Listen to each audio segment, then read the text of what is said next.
part of GGA's recent expansion from 2 staff members that were sitting within a couple of metres of each other, we're now up to 7 staff members that work from 4 different locations as part of 3 different teams.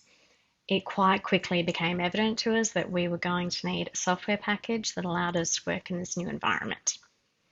Kallista and I had been working together to come up with a few solutions, and what we needed was it to be able to cover the project team's project and portfolio management requirements. Also, the comms team needs a CRM, a lighter level of project management. Now, also as part of our wish list, we wanted document storage, live editing, a really good collaborative interface, and a bargain basement price. You can see we've set ourselves a little bit of a challenge on this one. After exploring quite a few different packages, we've narrowed it down to 2, Monday.com and Microsoft Project. And we're looking at 2 different levels of the subscription-based service for Microsoft Project. What I'm going to do is I'll show you a few videos of each, and then at the end I'm going to look through a bit of a pros and cons list to help you decide what might be the most suitable package for your needs. The first program we're going to look at is Monday.com. And this isn't traditional project management software, but it's extremely customizable. I would say it covers the sort of light to medium end of the project management spectrum, but it is excellent for teams working remotely, and it's very current.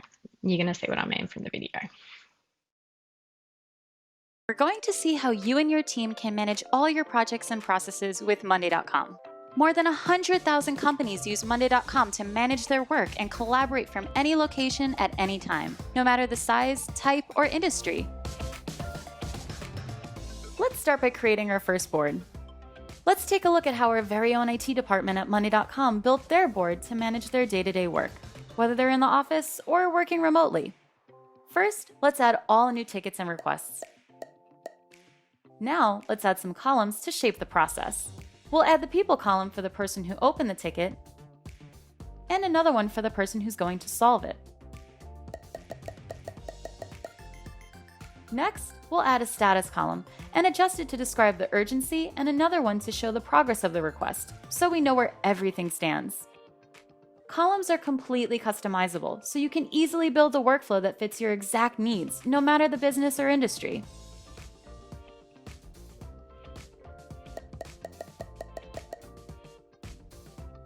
Finally, let's add a timeline column to make sure we solve all tickets in a timely manner. We'll also add the location column. This is helpful if your team members are located in different offices. As a ticket is being worked on, we can easily move it into this group. And solve tickets will move here, so we can keep our eyes on what's important and quickly find it if a problem pops up again. You can filter tickets by person, status, or any data in the board to quickly see the information you need. In order to make the IT request process smooth for all of us here in the company, our IT team turned this board into a form so that anyone can easily fill in what they need. Once the form is submitted, voila, the data automatically appears on the board. Need a different way to visualize your board? No problem. Views let you visualize your data from your board in different ways. Use the timeline view to track the progress of your tasks, the workload view to make sure no one is over capacity, or the map view if your team or clients are spread around different locations. Use the chart view to create customizable reports. You can break this down by status, numbers, dates, and much more. It looks like our marketing team had the most requests this month. Let's dive into one of their boards and see what they're working on. Monday.com is a space for team and cross-team collaboration. No matter where you or your teammates are, you'll be able to manage your work as if you're sitting right next to each other. So as our marketing team is working on their next campaign, they're easily able to share their thoughts and get feedback. Mention relevant people so they can quickly access your post and get some love in return. Every item has its own update section, so you can keep your conversation focused. Hovering on your teammates' photos lets you see if they're online so you can quickly contact them. When the campaign goes live, @mention relevant teams like PR, customer success, and sales to keep everyone aligned. Speaking of sales, let's check out what our sales team is up to. Our sales team uses Monday.com as a CRM and integrates it with many other tools such as email, calendar, messaging apps, and much more. It centralizes everyone's work into one shared workspace and saves a huge amount of time. For example, set up an integration that sends an introductory email every time an incoming lead changes to qualified.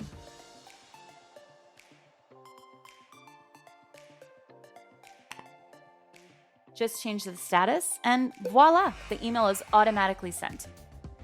Use our Zoom integration to hop on a quick meeting with teammates or clients directly from your board. Integrate any other tools you already use with Monday.com to shed light on every phase of your process. Make your data accessible to any team who needs it. All right, let's kick it up a notch and automate our workflow even more. Monday.com provides a wide variety of simple-to-use automation recipes to make manual, time-consuming tasks a thing of the past. Let's take a look with our sales team. When a lead status changes to support question, we want two things to automatically happen. We want it to move to the group for customer success team, then to assign and notify the CS team so they can take ownership and handle the lead. Automating your workflow lets you seamlessly collaborate across teams no matter where you are. And finally, let's talk about dashboards. Dashboards are great for business owners, directors, or executives that need to see the bigger picture, providing you with key insights from different boards in one place. See the progress of major projects, spot bottlenecks within departments, or grow a llama farm to have some fun with your team's progress. Get all your data at your fingertips by downloading our mobile app and stay on top of everything while on the go. Easily access your boards and send or receive real-time updates from wherever you are. All right, you're ready to start building your workflow. Don't feel like starting from scratch? We've got you covered. We have a wide variety of templates we've created inspired by our users for any use case and industry. They can help you get off to a smooth start, or you can browse through them just for inspiration. You can also watch more videos in our Help Center or contact us if you need any help. Thanks for watching. Now get building and see what your WorkOS can do for you. This next video is going to look at the two different levels of project management software that Microsoft currently offers. It's a really good overview. As you're watching the video, have to think to yourself about whether the light level Microsoft Project for the web or the medium level Microsoft Project Online would be better suited to your needs. Project, also known as Project for the Web or Project Online. Which one should you choose for your users? In general, you should use Project for the Web when you want new features, easy usage, and groups integration. If you need more complex systems that haven't been built into Project for the Web, then you'll want to use Project Online. Let's look closer at some of the differences. Project for the Web is a tool that makes it easy for users to quickly create and manage projects. With its clean design and intuitive functionality, anyone who manages projects can get up and running quickly. Project Online provides powerful project management capabilities for planning, prioritizing, and managing projects and project portfolios. Both Project for the Web and Project Online offer grid and timeline views, but Project for the Web has the added functionality of using cards on a board. Project for the Web allows you to easily share your projects through Office 365 groups, and you'll be using the same permission system as the newer Office apps and Microsoft Teams. Project Online gives you a much higher level of granular control for permissions. User access to projects and sites is either provided through SharePoint security groups or through more restrictive project permissions. Project for the Web is great if you want to integrate with Power BI and Power Automate. It's built on the Microsoft Power Platform, which allows you to work collaboratively with Power Apps, Power Automate, and the Common Data Service. On the other side, Project Online allows you to easily integrate your projects with SharePoint. It's built on SharePoint and takes advantage of SharePoint features such as web parts, collaboration sites, and permissions. Because Project for the Web integrates with Power Apps, you can build custom solutions to work with your project data. Also, Roadmap can connect to your projects in Project for the Web, Project Online, and Azure DevOps to give you a single timeline view of multiple projects from multiple systems. With Project Online, you can do advanced project management such as portfolio analysis or program management.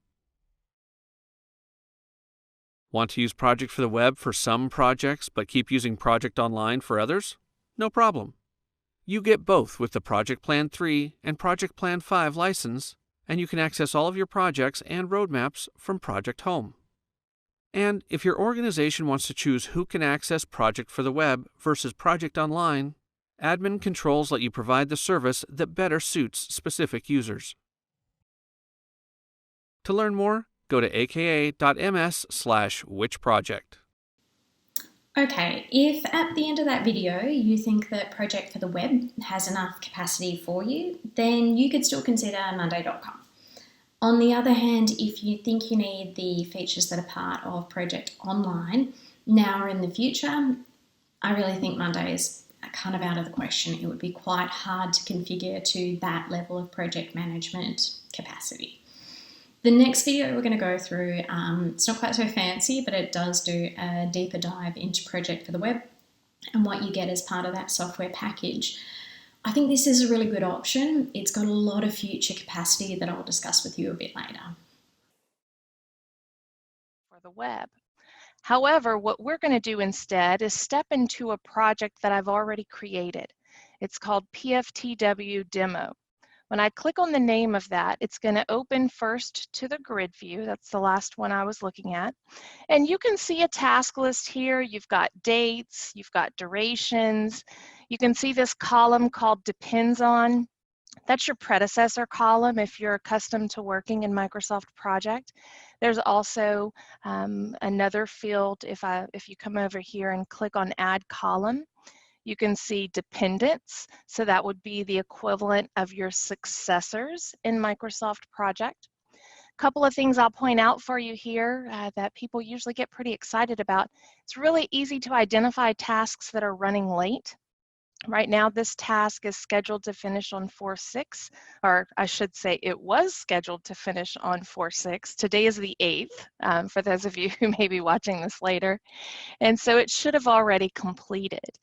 So the red is showing me that it is late. If one were to highlight in yellow, that would indicate that it is on the path to being late. It's not late yet, but it's being pushed out and getting closer and closer to that point where it will become a late task. If you want to get more information about a task, you'll notice that you've got this vertical ellipsis here. If you click on that, you've got lots of different options here. For one thing, we could make this a subtask of the task above it, and it'll insert it. I'm going to undo that real quick by clicking on that ellipsis again, and then clicking on Promote Subtask. So it's the equivalent of outdenting the tasks.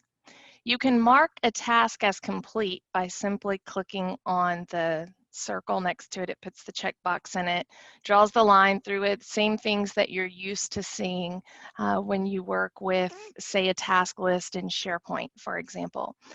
You can assign resources to your project. Now, in order to assign these named people to these various tasks over here, I first had to build my team for this project. To build my team, I come up here in the upper right where it says group members, and I can start typing names to find someone who is going to join our team. So I could add, let's say, for example, Christina to our team. Now, if I wanted to assign Christina to a task, all I have to do is go down to that task, click on Add Resource, and then I can select Christina's name.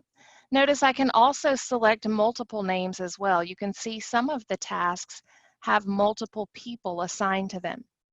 Now, I want to insert a column because you can see that we've got tasks over here that are complete.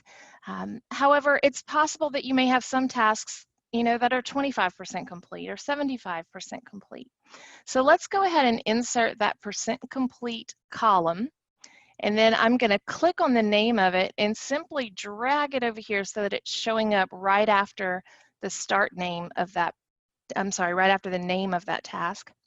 And you can see here that overall the development deliverable, all of the subtasks under development is 33% complete as it's waiting on these additional tasks to complete.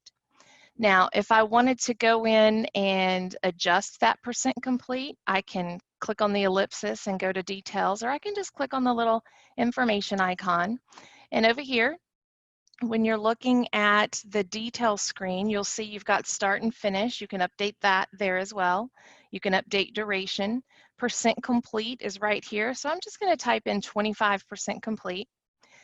If you are using Agile, Kanban, you want to use a board, you want to use sprints or buckets, you can do that as well.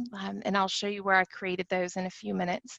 But if I wanted to say that this task belongs in the second sprint or it's on the backlog, I could go in and make those adjustments as well. And then finally, you've got the ability to go in and capture the effort involved in the task. And then, of course, you could add another dependency if you wanted to. So you can see that it's already been updated as 25% complete here. So this is the grid view. These are the basics. It's data driven. You've got all of the details in front of you. You can move things around. You can make updates as you need to. Let's take a look at the board, which is going to more closely resemble what you would be working with if you were working with sprints, if you're working with Kanban and Agile and those things. So you can see here that I've assigned each task to a different bucket. And between tasks, I can drag and drop. Between buckets, I can drag and drop the tasks. So it's easy for those tasks to get moved around as needed. And the ones that are in red, again, you can tell you that it's late. And the one that's in yellow here tells you that it is on the path to being late. Right now it's grouping by bucket. In the upper right-hand corner, I can say group by progress, group by finish date, but typically most people like to see it grouped by bucket. The last view we'll look at is the timeline view. Now, this is what you may be accustomed to seeing, a Gantt chart. This is your Gantt chart. So if you're used to working with Microsoft Project, you're used to these Gantt charts. I do want to show you how you can set dependencies here in this view. But I tell you what, let's jump back over to the grid real quick first. I am going to add a new task. So I'll just add a new task down here at the bottom. And I'm not feeling too creative, so I'm going to call it new task. And then when I go back over to the timeline, for this particular task, new task, I want to see that task bar, if you will, in this particular view. But if I come up here to scroll to task, it's blank. And that's because I haven't set any details for this task. So I need to come in here and set a duration for the task so it at least knows when I expect it to start, when how long do I expect it to take, and so on and so forth. So now that we have that taskbar there, we've put that duration there. If you wanted to add dependencies here on the timeline, you just hover over the taskbar and click and drag until you have the next taskbar highlighted. And that gives you the same visual that you would get out of Microsoft Project. Again, it's just another way to display the information. So what we looked at today was the grid. We spent most of our time there. That's just a lot of data. A lot of people who are not visual and just want to see the data are going to love this. We looked at the board where you can put tasks in buckets and move them around. And then we looked at the timeline, which is basically your Gantt chart for a project for the web. So I am going Now that we've gone through those videos and you've got your head around the different options, I thought it would be a good time to look at some pros and cons. Now, I do need to say at this stage that I haven't actually been able to try Project for the Web and Project Online myself at GGA because we're working within DPERD's IT system. I don't have admin rights and I need a few different levels of permissions that we're still going through. So there's a couple of points when I just have to say I can't answer that question. First thing, let's look at price. Monday.com has good pricing, but it has this unfortunate system where they do it in packages. So it's 0 to 5 users. The minimum you're going to get away with is 67 per month, which is 14 a user and decent if you have 5 people you're using it with. The next level, the Pro, which you'll see a bit further on why I've added this in, it's 108 minimum per month. Project for the Web is the best value here. $13.70 a month, and you can just do 1 user. Project Online is that bit more expensive, but at least for us, we would only need 1 person probably using that level, and the rest of us would be able to be on the cheaper Project for the Web. Now, both of the companies do offer not-for-profit discounts. Monday.com, it's 33% off. Microsoft offers free Business Premium 365 to not-for-profits, which is $17 a month value. And there are discounts on their other programs like their project software, but until I can prove GGA's not-for-profit status, I can't actually get access to those exact numbers. I have seen on a couple of online forums it's about 30%, or at least it was last year. Customer service. Monday.com is amazing. You send off an email, and the next day, one of their staff members is coming back with a solution, with a video. It's just phenomenal. Microsoft, on the other hand, you have got more chance of tracking down a Bunnings employee at 10 a.m. on a Saturday than you do hearing back from Microsoft. The only way you can get assistance is if you pay one of their product partners, and I'm just going to be honest, none of us can afford that. Guests and collaboration. Now, what I'm meaning by this is, say, the Precision Ag project that GGA is working on. I'm working with a bunch of grower groups. What I would love to be able to do is, say, set up a Gantt chart with the different tasks and share that with the groups that are the collaborators, and then they could go in and mark off tasks, flag things that they need me to do, and we could all be working on the same platform. So Monday.com does do this really quite well, actually. They offer a wide range of permissions, and your guests can come in and add things. They've got quite a big capacity that they can do. But the problem is, at that standard level, they will charge you 4 guests at 1 user, and you've only paid for up to 5 users at that first package. This is why I put Pro in there, because it has unlimited, and that's a really good feature. Whereas when you're working collaboratively in Microsoft, you would use it within a Teams channel, which is quite good because really anyone that has, Word or anything like that on their computer does have the ability to access Teams for free. With Project Online, the reason I've got a bunch of stars in there is because there is a possibility that, say, Mark, we would need to pay for Project Online, and that's because he needs things like risk registers and issues registers. I think there's actually a possibility that he could embed his risk register within Teams, and then I could come along with my $14 Project for the Web membership and actually be able to go in there and edit. There's even a chance that team members that don't have access to Project would be able to do that. But that's one of the features I haven't been able to confirm myself yet. When we move across to document storage, Monday.com's really not standing up very well there. You can use attachments. So say there's a task I'm working on, I could attach a Word doc or a PDF to it. But if somebody else wants to update that, they've got to download, they've got to do their work, and then they've got to delete the original and save their new version on the task. Whereas if you're working with Microsoft within Teams, you can have documents up there where it's just going to be the most current version. It's also got that SharePoint within the background. So it's like a document library. You could use folders and save documents in that manner. When we think about live editing, Kallista and I found a workaround for Monday.com, but that's really what it is. Essentially, you still need to have SharePoint storage, and then it's that you're copying the web address and pasting that into the task at Monday.com. Whereas live editing is happening within Teams. It's really good. We've been using it a lot at GGA. When we move on to customization, Monday.com really takes the cake here. They've done an excellent job. In the video, when they were going through the features, like, if John signs off a task, I get an email and that task automatically moves from my in progress to my done list and the color changes to green. That's what I mean by low level code. Microsoft, yes, it does have the ability to be customized, but they're making you pay for it at this point. It's part of their Power Platform. Maybe in the future they'll start giving away these features for free. I'm not sure. Project Online, that's in black because I really don't know. There could be customization, but I haven't seen evidence of it yet. For reporting, Monday.com, yes, you can do reporting, but you've got to customize it all yourself. I haven't seen any downloadable templates or anything like that.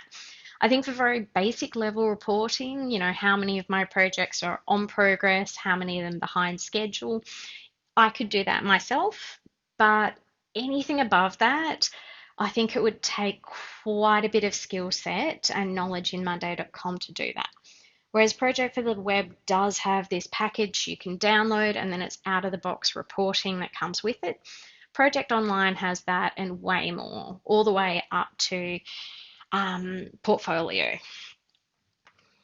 Server location. Now, this may not be something that's important to you, but for GGA, we have to work within the government's parameters, and that means we can't store any of our data outside of Australia. Monday.com servers are in the States at this point, whereas Microsoft has servers in Sydney. In terms of future-proofing, what I'm meaning by this is if you've committed to this software package, nobody wants to move on in a couple of years and have to pull all of their information and put it into a new package. Monday.com's young. They've been around for about 10 years, but it's been a lot of different versions with funding opportunities. It's only been in 2018 they even changed calling themselves Monday.com. Whereas, let's be honest, we know it. I think they've got it on their website. Microsoft is going for world domination.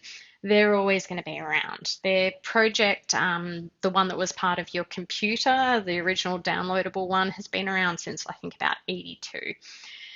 In terms of their business model as well, what they tend to do is if another company has a software package that has better features than are available on Microsoft, really quickly Microsoft picks up their act or they buy out the company.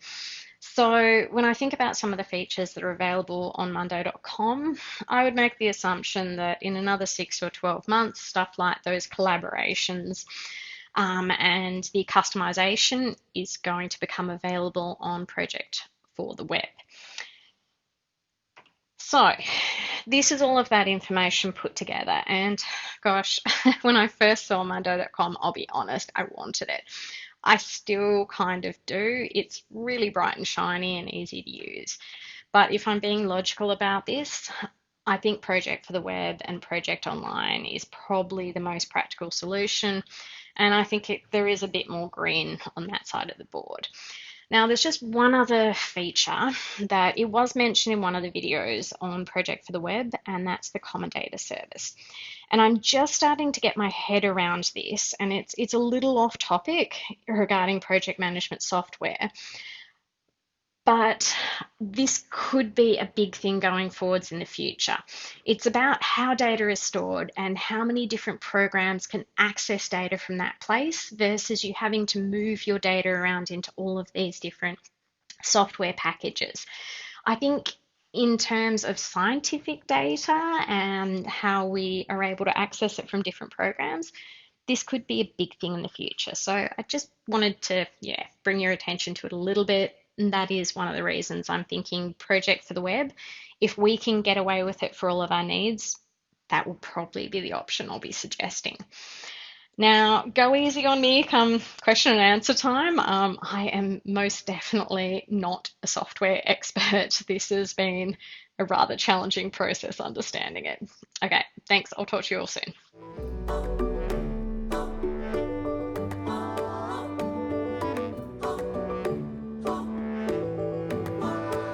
Hi everyone, this is Kallista from the Grow Group Alliance, and I'm going to take you through a quick overview of what Microsoft Teams looks like. I am going to provide you a link to a fantastic 20-minute beginner's tutorial to take you the next step. It's a tutorial run by a Microsoft staff member. So don't panic if you don't catch everything in this quick overview. So first of all, to access Microsoft Teams, you need to be using Office 365 or Microsoft 365. That costs about $6.90 per month. It goes upwards from there. So it's really affordable. And once you're using Office 365, Teams comes free in that package. So Teams is a collaboration space. So what does that mean?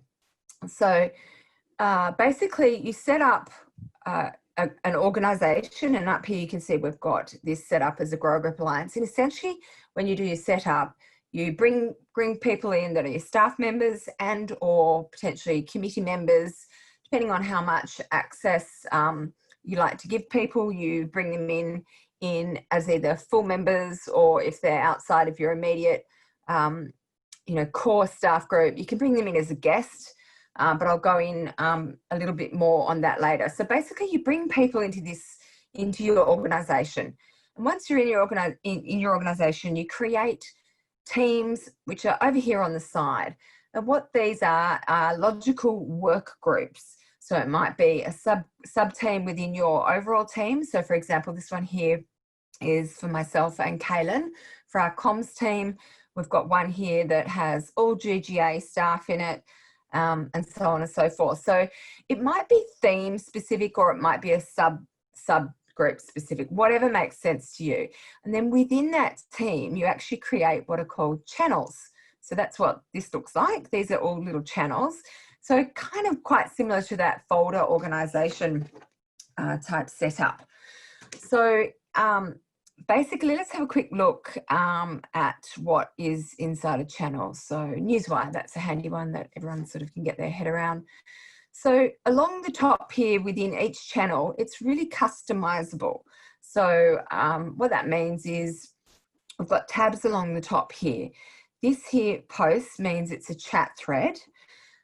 This here is files, where we can actually build a new file within Teams. So for example, we've got Word, that's a OneNote, we've got an Excel spreadsheet in here. Let me show you how you would create a new file. So you've got all these options to create these things, or you can upload existing files from somewhere else on your computer or your system. So that's the files. This is one that comes with all channels. It's a bit annoying. I'm going to get rid of it. It's Wikipedia. And then a little bit further along the top, I've just got customized tabs for frequently used places that we visit. And you can add more tabs along here. Just give it a minute to prompt these up. But all of these different options for things that you might use. This Trello here, so it might actually be a different kind of software or different kind of app, or it might be a particular file that you use all the time, or a website. So the concept is that you can customize every channel. Now back to this posts thing, essentially you don't email within Teams. The idea of Teams is to eliminate emails, like reduce the traffic flow into your inbox and corral your conversations about a particular project to a channel or a team. And so you've actually got chat options within a channel here on this post. So you would go down here and start, typing something in. You've actually got a chat feature within this overall general. Every team comes with this general channel, and you can have general sort of conversation here going on with everyone. And then there's over here, you can actually have specific chat threads with anybody in the organization, and you can actually filter these by, so let's just see if I can filter by Kaylin, there we go, or what I've been talking about with, say, Michelle, there we go. All right, so there's all sorts of features, different ways to chat. So just getting back to this Teams location here, in addition to the chat, you can actually do conference calls, a bit like a Zoom call, at any point in time. So you just click this button up here, Meet. So that's also really handy. In terms of the way you work with your files, this is really one of the most impressive features in here that I love. you've got live co-editing. So let's just give you a demonstration. So this is an old Newswire intro. So I can bring up this file. It's a Word document, and I can be working in it here. I'll just show you. I'll do some typing, and Kaylin could be working in this on Teams on her computer. And if there were a couple of us in it, I'd be notified that she was in it as well as me, and she was typing away. It would literally show her new content on the screen while I was typing mine. So fantastic. You don't have a problem of having out-of-date documents. And in terms of the way you could use this, if you can imagine, like you could actually share committee documents. So you could have a channel or team in here for your monthly meetings. You could load up, create a Word file in here, which just say this one was your agenda. And you can message out to everyone and say, add agenda items here. So this might be your agenda. And, you know, everyone from all the different locations can get into this file and just add things live. You can then say, have your treasurer add their Excel spreadsheet by uploading it from their computer here. And when you're ready to go, you could literally, instead of having to email everyone out, you can actually go back into the chat thread. And there's a command where you do a general. It goes at general. See that general? It means everyone that's on that channel will now be notified. So we'll just say meeting, agenda, reports live, come and get it, sort of thing. And that goes out. You press send. I don't want to send that because that'll go out to all my team, but you just load it up there. And everyone's got access to it to like help themselves. Now just say you were working on something and you made some edits and you wanted to sort of bring someone's attention to a particular point. So you click over here on this conversation and all of a sudden you can write, hi, I'll tag myself, Kallista. Oh, it won't let me tag myself. Kaylin. Hi, Kaylin. What do you think about Para 2? Okay. And what happens is Kaylin will now be given a notification up here on the left, a little bit like the Facebook app. There's a red dot, or I can't exactly remember what it is, but this changes color up here. She gets notified. If she's in Teams, she'll get a little red notification up here and something will pop up on her system back over here in activity. If she's not in Teams, it actually triggers a message. Depending on her notifications, you can customize your notifications, but you can actually trigger it to email you if you want to. If you're not in there often, but if you're in there every other day, you'll catch up. But yeah, all sorts of amazing features as you would have in Word. You can also, I'll just close this, that particular file, just say you were working in another software. So like Monday.com, which is a project management tool, and you're running a schedule, you can actually grab a link. See this here, get link, and you grab that URL for the file, you take it to your Monday location and drop it in there. And we've actually tested this. So Michelle's been in Monday and clicked the link to that particular file, which is housed in Teams.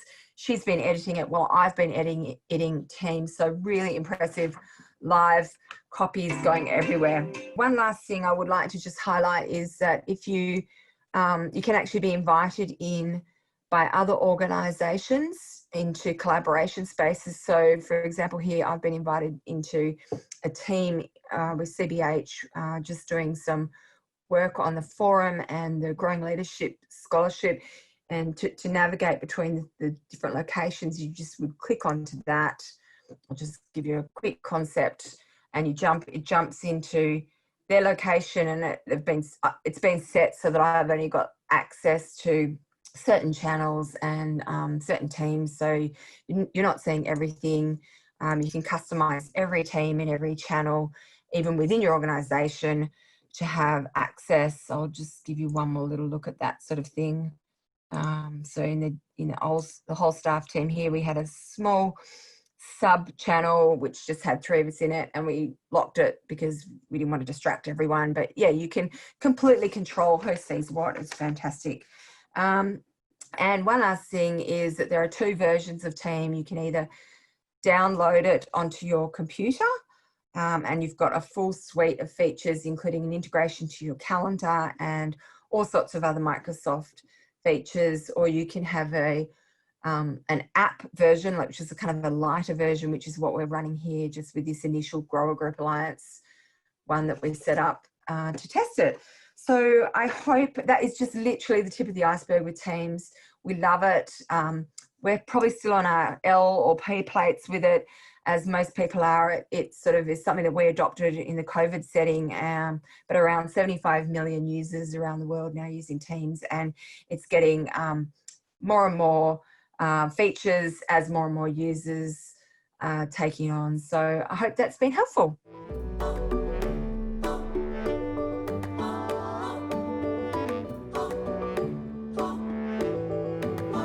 Everyone, it's Kallista from the Grower Group Alliance, and in this session I'm going to give you an overview of Eventbrite. So we have a number of grower groups already in the network that are very experienced with this platform. Since COVID, it's had a new feature for online events, which I want to showcase a little bit today. So they've beefed up their offerings, especially for so many events switching to virtual away from face-to-face. So I'm going to highlight those. But for the non-Eventbrite users that are watching this, let's just do a quick overview. Basically, Eventbrite is a website, cloud-based website software that is, you can use it to build your event and do your event ticketing. So it is actually free to use. It's not a subscription service, so you don't have to pay anything monthly to access it. You can just be a casual user. But if you are charging a ticketing amount, so like with Forum we're charging $10 or it might be $50 for your event, you do pay a small fee per ticket sold. That's how they actually make their money. But it's really nominal. For example, in Australia, it's 2% processing fee for anything that they handle the cash for, plus a 49-cent per ticket fee. So really, really minimal. And there is actually the option to pass those fees on to your delegates if you choose. And if your event is free, so there's no admission fee being charged, they don't take any commission at all. So fantastic free service that I would encourage you to get in and utilise. So we've set up an account here. This is what it sort of looks like. You have, your drop down here where you've got menu to go on to different sections. But before we dive into there, there's always this advertisement on the page when I get in, and it's on a webinar on how to host an online event with Eventbrite. I would highly recommend that once you set up your account, you opt into one of those webinars. I sat through one a couple of months ago and it was fantastic. After I sat through it, it was 45 minutes or something. I was completely able to set up the forum conference entirely. You just kind of follow your nose and keep clicking the buttons, and was super easy. So that's always a good sign of a software if it's very intuitive. So let's go across to forum and I will give you a little bit of a look around. This event's been set up. You basically follow all the prompts in the system to build an event.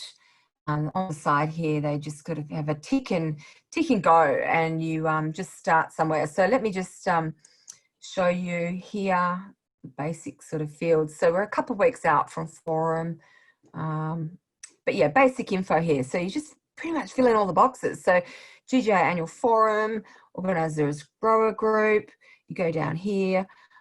This is fairly important. This is where we nominated it to be an online event, which meant that it unlocked a whole lot of features for us that you don't get with a venue event, and so on and so forth. You put in your dates and times and all that sort of stuff.